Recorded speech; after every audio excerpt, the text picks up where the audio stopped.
vítám vás u dnešního videa a dneska to bude po dlouhé době haul. Tak jo, psali jste si o haul jak z nákupu z Kremeru, tak z Vánoc, takže jsem se rozhodla to pro vás připravit takhle do jednoho videa, aby to nebylo rozkouskovaný prostě a tak, abyste to měli všechno pohromadě. Takže se pohodlně usaďte, ať můžeme začít.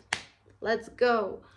Tak jo, začneme jako první nákupem v Kremeru, kdy teda úplně primární, proč jsem vlastně ty věci z toho Kremeru byla jako objednávala, bylo to, že jsem potřebovala deku na Myšana, protože Myšan neměl prostě pláštěnku, teď už ji má, tady tohle z Kremeru, bohužel už je ve stáji, jo, protože jsem ji potřeba používat, takže vám ji teďka na tom videu jako neukážu v reelu, tady máte prostě fotku. No a potřebovala jsem prostě pláštěnku a nic, co jsme měli ve stáji, mu úplně nesedělo. On je docela velký a zároveň je uzoučkej, takže jsem potřebovala něco třeba, co má jako high-neck, nebo aby to mělo dobrý střih. Takže jsem se rozhodla pro tenhle model. Navíc měl Kremer vlastně po vánoční výprodeje, takže jsem na ní měla ještě slevičku. Takže úplně super. Tak, jako další, co jsem objednala v Kremeru, byla tahle provazovka modrá. Je to teda velikost kop a já si myslím, že Myšanovi teda bude trošku větší, takže se budu muset upravit. Au. A jakoby vzala jsem ji jenom na zkoušku, takže jsem vzala tu modrou, která prostě byla jako v akci. Vzala jsem tenčí lano, protože prostě potřebovala jsem něco trošku ostřejšího na něj. Nicméně jako uvidíme, jaká bude na koni, ale je docela měkký to lano, takže úplně nevím, jestli s ní budu spokojená. A já mám úplně skvělou, nebo teda Jarin má úplně skvělou takovou červenou od Bank nebo od něčeho. No, tak jsem si myslela, že to obejdu, že si prostě nějakou objednám konfekční. Myslím si, že to neobejdu, že se stejně dostanu k tomu, že budu muset Myšanovi objednat taky nějakou jako jeho vlastní udělanou na míru. Nicméně uvidíme, zkusíme, třeba překvapí. Tak, jako další tady mám launch. Měla jsem, určitě si všichni pamatujete z videí, takovou super čupr růžovo-červenou-modrou launch. To byla spíš vínová než červená. No, tak ta launch mi sloužila prostě asi 5 let, přežila. A taky od Aliho, od Jarina, vzdala to po 3 dnech s Myšanem, takže jsem se objednala novou launch. Ve stáji mám ještě jednu tudlenstu v černé barvě a objednala jsem si tudlenstu s výměnou karabinou, protože karabiny jsou to, co vždycky zakukají na těch lonžích. Takže tahle vlastně funguje na principu, že vy tu karabinu můžete svlíct a dát tam novou, což mi přijde mega prostě výhodný, protože tohle je přesně ta část té lonže, kterou vždycky zničím a lonže díky tomu prostě na odpis. Ano, mohla bych tam tu starou launch, možná to ještě udělám, protože jsem ji měla fakt ráda nechat opravit, ale asi by to bylo víc práce, vzhledem k tomu, že bych ji předtím musela třeba vyčistit a to za celou tu dobu nezažila, takže jsem koupila tu launch, oni vycházejí na nějakých asi 12 €, takže takováhle obyčejná prostě modrá launch. Ta Rose Gold karabina je jenom bonus, to jsem vůbec nevěděla, že to má, prostě jsem klikla na nejlevnější launch, co tam byla. Tak, jako další, tady mám ten chránič na hlezna, je teda pro Jarina. Zase, on má ten, který nosí už ve stáji, oni byli v balení 2, takže jsem si tady jeden nechala samozřejmě na tu nohu, kterou ji nepotřebuje mít zabalenou v něm, tak jsem se ho tady nechala, abych vám ho ukázala. Je to na způsob vlastně Bacon Tracku, no ale je to asi tak o půlku levnější než Bacon Track. Takže jsme to vyzkoušeli z toho důvodu, že Bacon Track se nám prostě dost často ničí. Ten sucháč se na něm mega vytahal a prostě mu přestal sedět. Pak jsme měli ještě Bacon Track s peřinkou a ta peřinka se prostě během pár měsíců používání úplně rozpadla. Takže jsme zkusili tenhle od Showmasteru. V principu jde o to, že ta noha je vlastně stažená, takže si myslím, že tam nebude moc velký rozdíl mezi tímhle a tím Bacon Trackem. Samozřejmě Bacon Track má nějaký to speciální vlákno, ale nám jde o to, aby ta noha byla stažená, takže jsme pořídili tyhle ty Showmastery. Zatím vlastně už je nějakou dobu nosí, myslím si, že už je to jako měsíc a ten chránič vypadá stále OK a jako ta noha je potom jakoby prostě spuchne, když ho má přes noc, takže efekt to plní asi. Jak říkám, nemůžu porovnat úplně jako který je lepší zatím, ale myslím si, že je to dostačující asi, co se týká Jarinova problému. Tak a jako další tady mám nože do holícího strojku, protože, jak víte, v létě jsem si koupila holící strojek v Kremru, teda pardon, Ondra mi ho koupil, teď tady tak na mě kouká. No, nevadí. Takže Ondra nám pořídil holící strojek. No a po oholení prostě polči a ještě jednoho koníka se ty nože prostě otupily a je potřeba je dát nabrousit a nemyslím si, že bych holila takový velký množství koní, ale je fajn mít záložní. Takže jsem koupila ještě jedny nože právě pro případ, že když tam ty budou nabroušení, tak abych měla prostě druhý náhradní a kdyby něco bylo potřeba oholit, tak abych to oholila. Nemyslím si, že to bude potřeba, ale tak je dobrý je mít, co kdyby se tam ty zničily, pak bych na ně musela čekat. Jo, taky když objednáte v pondělí v Kremru, tak to máte většinou ve středu nebo ve čtvrtek doma, takže zase takový čekání by to nebylo, ale co kdyby byly náhodou vyprodaný? No, prostě jsem je potřebovala, no. Tak a jako poslední z Kremru, pokud se nepletu, tady mám tuhle strašně pěknou ohlávku a tohle je zrovna velikost full. Takže tady mám tuhle strašně pěknou ohlávku, která je ve velikosti kop. A mám ji tady ještě do třetice všeho dobrého. Ondra se zase vytěšeně kouká. Takže tyhle ty 3 ohlávky jsou pro naše kluky.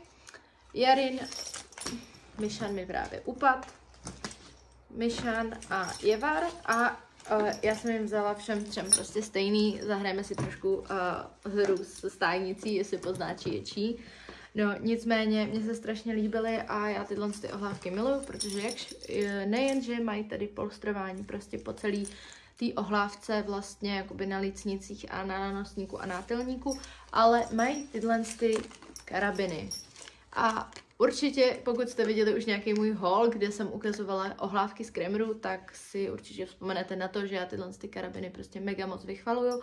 A je to z toho důvodu, že ta karabina nemá tady ten kolíček prostě, o který se otevírají normálně ty karabiny a já z toho mám panickou hrůzu, že se ten kůň tím někde zachytne.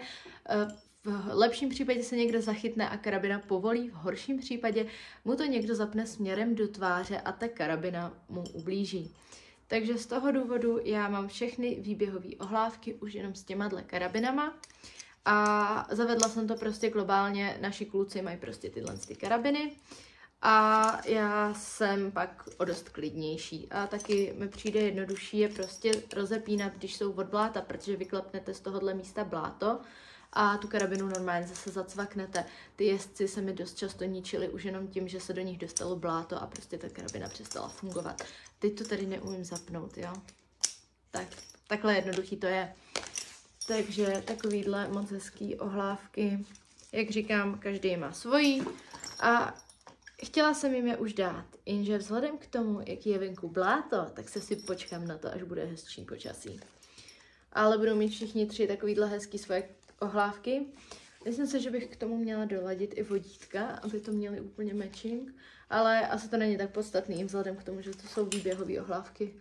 A Myšany Jarin mají modrý vodítko, takže to se počítá. Takže takhle pro chlapečky, naše krásné modrý ohlávky. Tak. Jako další tady mám pak tuhle čelenku. Tu jsem teda objednala Myšanovi, je to Waldhausen a má takovýhle rose gold kamínky. Je to velikost kop a já doufám, že mu bude, protože vlastně on má docela široký čelo. Slušela by mi? On má docela široký čelo. No a vlastně jsem se u něj setkala s problémem, že mu úplně nesedí uzdečky, který mám. Takže Aliho uzdičky podědil Jarin a Mishan podědil tu jednu Jarinovu uzdičku, kterou jsem mu koupila v létě. Vidíte? To byl osud, že na mě vyskočila na tom bazoši na Facebooku, někde takhle. Takže jsem mu na ní koupila takovouhle hezkou růžovou čelenku s tím, že na té uzdice je docela hezká bílá čelenka, ale tak znáte mě a moje čelenky. Prostě celý kůň musí být elegantní, ale čelenka může řvát, takže takováhle rose gold čelenka od mámy jsem si vysloužila poznámku, že dělám uchyláka z dalšího koně. No, nevadí. Jemu je to jedno, on to nevidí. A myslím si, že mu to půjde k pleti. Tak. A pak tady mám takový vánoční dárek ode mě pro mě. A to jsou tyhle Akavalo třmeny, který vlastně jsem si koupila za vánoční poukaz Equiservisu. Nebo za tu vánoční slavu, kdy teda vyšly o dost levnějc, takže jsem se rozhodla vlastně prodat free jumpy, to už jste asi taky postřehli. No a koupila jsem si tyhle černý Akavalo Arény Alu Plus. Alu Plus jsou to. A já jsem se s váma radila na mém Instagramu, jestli mám jít do té verze s kovovým ramenem, což jsou tyhle, a nebo do té s plastovým, a dost z vás mi tam psalo, že jakoby ty plastový jsou prostě lehčí a já mám ráda těžký třmeny, takže jsem zvolila tu kovovou verzi. Zároveň jsem našla pár recenzí, kdy se lidem zničila ta mřížka dole na tom třmenu, a tak jsem se rozhodla jít zase do těch kovových, říkám zase, protože vlastně já tyhle třmeny už jednou mám, akorát jsou v nějaký rádoby barvě, která měla být tmavě šedá, ale je to vlastně hnědá. A mám je na drezurce, ale půjdou teda na skočku a tyhle půjdou na drezurku, protože jsou prostě černý, jsou elegantnější. Takže tam ty rádoby černohnědý, nebo co je to za barvu, oni na každém světle jako vypadají jinak, tak ty půjdou zase na skočky. A ještě nevím, na kterou, jestli na Jarinovou nebo na tu skočku, která byla vlastně Aliho. A teďka by jí měl podědit Mishan, ale myslím si, že to úplně nebude sedět, takže dost možná tam nastanou ještě nějaký machinace se sedlama. Nicméně zatím mají svoje místo na drezurce, už se na ně chystá. Takže takovýhle já úplně zbožňuju tyhle třmeny fakt, jakoby ze všech třmenů, co jsem měla šanci jako vyzkoušet, což jakoby prostě měla jsem free jumpy, že jo, zkoušela jsem takový ty, jak mají mezi tou mřížkou a spodkem třmenu ty kolečka. No tak teď jsem se přesně zasekla a jestli vzpomenu, tak tady vám to takhle hodím, co to je za třmeny. No a ty se mi moc jako na drezurním sedle nelíbí, takže jsem prostě se rozhodla pro tyhle, jelikož vypadají dobře a zároveň, co se týká mých bolavých kolen a kotníků, se mi zatím nejlíp osvědčily a jsou bezpečnostní. Cvak. Tak jo. Takže a zase jakoby mě mega překvapil ekváč, protože jsem je ve středu ráno objednala a ve čtvrtek na oběd už jsem je měla v výdejním boxu, takže jsem z toho byla hodně nadšená, protože prostě takovýhle úplně rychlovky, na to nejsem zvyklá a bylo to skvělý. Udělali mi strašnou radost, jo. Takhle jsem se musela zlepšit teďka náročný únor, který teprve začal a vlastně není náročný, ale musím mít nějakou výmluvu, proč jsem si koupila nový třmeny. A tak nějak. Tak jo. No a jdeme na věcičky, které vlastně kluci našli pod stromečkem. Kluci je tam nenašli, našla jsem je tam já, ale oni z nich samozřejmě budou mít radost. Hlavně z těch, který jsou na parádu, že jo, protože to určitě oceněj. No a jak jsem párkrát zmiňovala, Mishan doteď tak jako něco, jak víceméně všechno dědil, tak jsem se smála, že takový chudý příbuznej tak teďka konečně dostal něco svýho. Ale to až na závěr, jako první teda, co našli kluci pod stromečkem, je tady ta Herbal Horse Dobrota. Já jim kupuju každý rok klukům Herbal Horse, nějakou takovouhle ňaminku.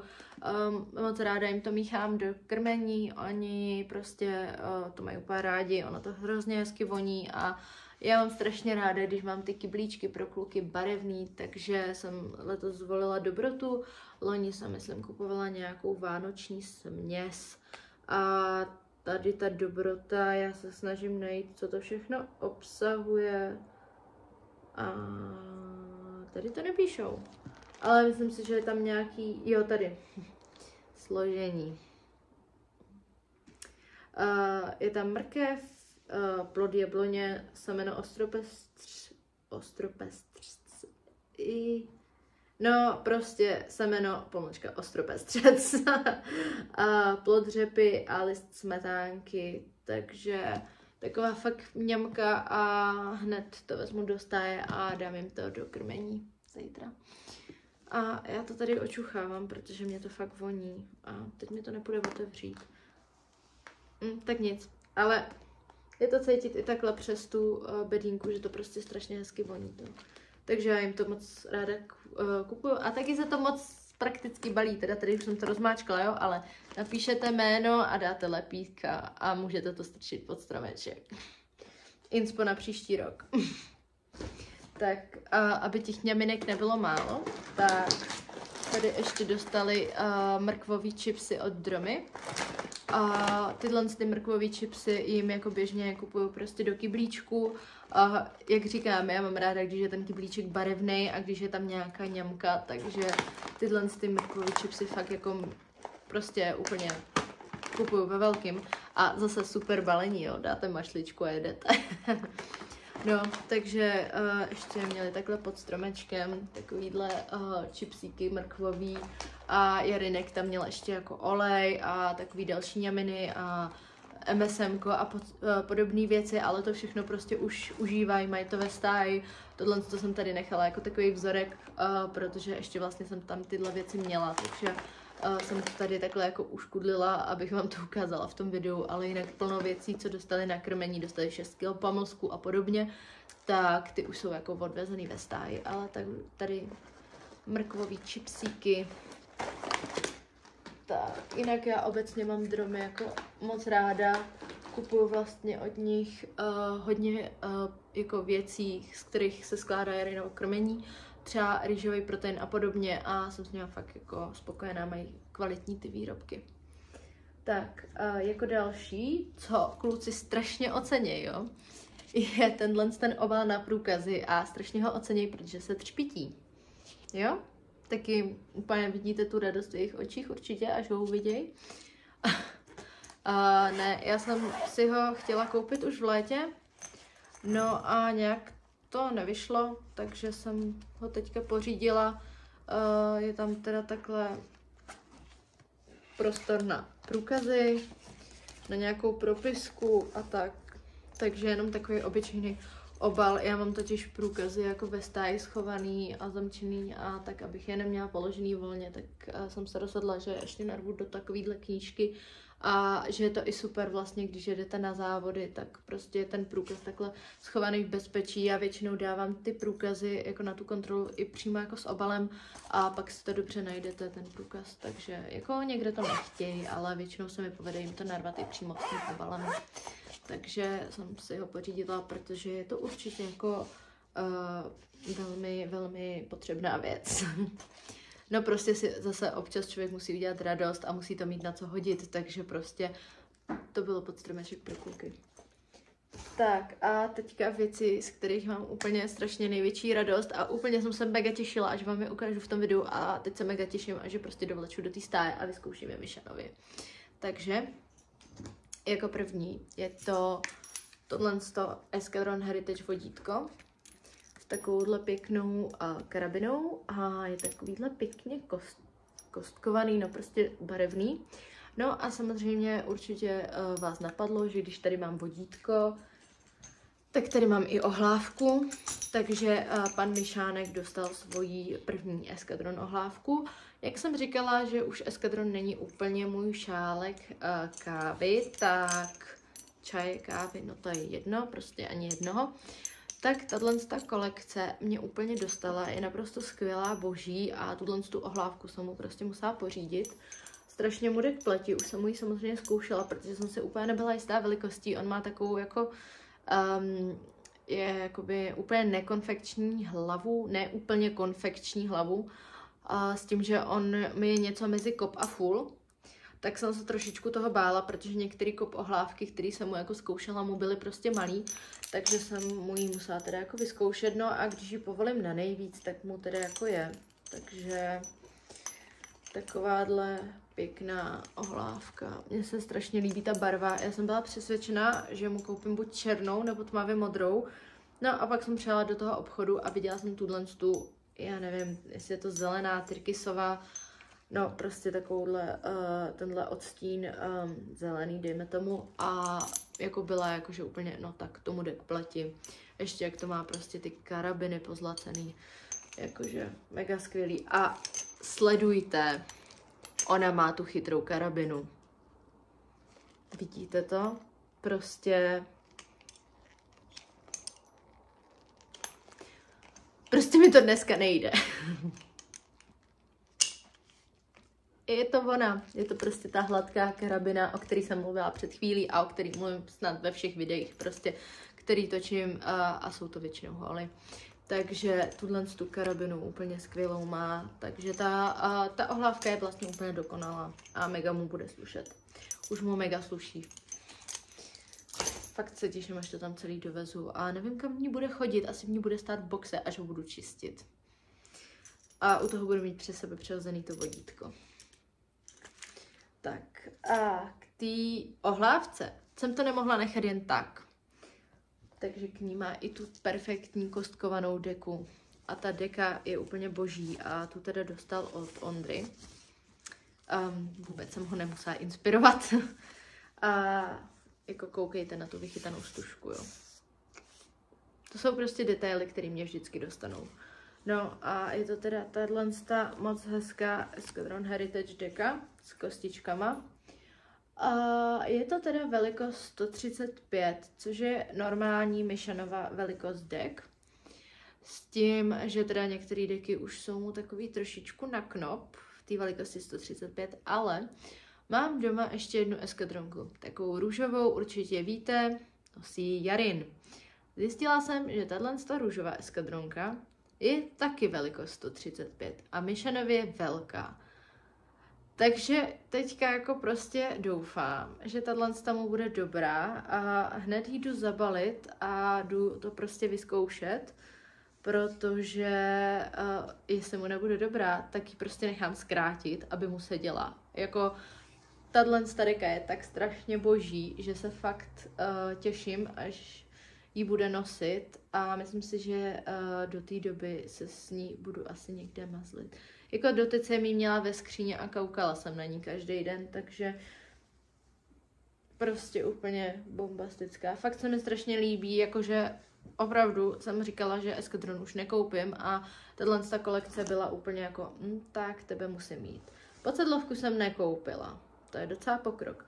No, ale aby mu to, že jo, všechno hezky sedělo a ladilo, tak jsem mu k této boží dece a k této boží ohlávce a vodítku musela pořídit ještě nějakou zelenou podsedlovku, protože prostě zelený podsedlovky nemám. No dobře, mám tu jednu takovou olivovou drezurní, ale ta je olivová, to není ta barva. No, takže jsem prostě mu musela pořídit ještě takovouhle boží Kentucky podsedlovku. Jako ano, není to úplně ta barva, ale když hodně přivřete obě dvě oči, tak to sedí. No a prostě ta podsedlovka mě úplně uchvátila. Já jsem na ní koukala asi 2 dny a byla jsem jako taková nerozhodná, jestli ji chci koupit nebo ne. A furt jsem chodila a posílala jsem jí terce a říkám, no já nevím, líbí se mi, nelíbí se mi, jako líbí se mi, ale nevím, jestli jako jí mám koupit nebo to. A pak jsem šla něco koupit asi tak 2 dny před Vánocema do obchodu a strašně jsem se tam naštvala. Protože, nevím, něco tam bylo, nějaký protivní lidi, nebo nevím co. A teď jsem prostě jela už domů z toho obchodu a říkám si, já jsem musím udělat nějakou radost.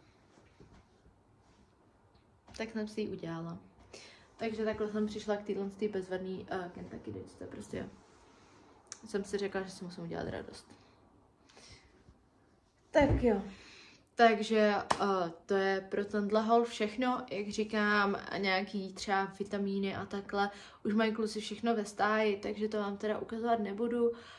Ještě dostal Mission jako kyblíček na krmení, dostal nějaký ňamky, dostal fakt 6 kg pamlsků, takže to je taková docela nálož. No a ne, že bych úplně pamlskovala, ale sem tam mi nějaký pamlsek upadne, takže doufám, že nám ten kyblík vydrží pořádně dlouho. No a to je vlastně celý takový velký kolos toho, co dostal, protože fakt mu postupně tak jako obměňujeme ten četník. A on je opravdu tak jako jinak foremnej, takže mu ty věci ne všechny úplně sedějí, takže co jsem si všechno myslela, že podědí, tak podědil Jarin a teď mám volnou ruku nakupovat Mishanovi, takže tam mě čekají deky a podobně, takže určitě tohle není teďka na dlouho poslední haul, myslím si, že brzo přistane nějaký další, no a jestli ho budete chtít vidět, tak určitě tady zanechte odběr, nějaký komentář. Můžete mi třeba napsat do komentáře, jestli si myslíte, že bude zelená víc slušet Mishanovi nebo Jarinovi. A jakou další barvu bych třeba na Mishana mohla dát. No a určitě následujte i na našem Instagramu, aby vám nic neuteklo. Tak jo, tak mějte se krásně a ahoj!